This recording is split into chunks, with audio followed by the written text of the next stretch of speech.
Guys, આજે આપણે ઇંગ્લિશમાં એસે રાઇટિંગ એટલે કે કોઈ પણ પેરેગ્રાફ કે નિબંધ કેવી રીતે લખવો એની ચર્ચા કરીશું.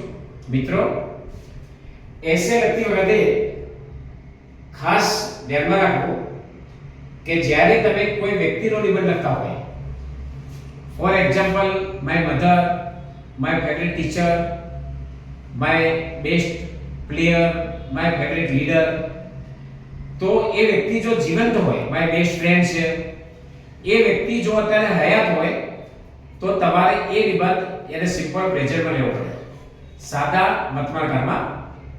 તો આ હયાત વ્યક્તિનો નિબંધ ક્યારેય પણ કોઈ પણ બીજા કેસમાં લેવાનો નથી. તો ખાસ ધ્યાન રાખવાનું કે કોઈ પણ હયાત વ્યક્તિ વિશેનો નિબંધ એ તમારે સિમ્પલ પ્રેઝન્ટમાં લેવાનો છે. પછી વિજિટના જે નિબંધ છે એ વિજિટના નિબંધ આપણે પાસ્ટમાં એટલે કે સિમ્પલ પાસ્ટ ટેન્સમાં લેવાના, ભૂતકાળમાં. બાકીનું આપણે કાલે શીખીશું.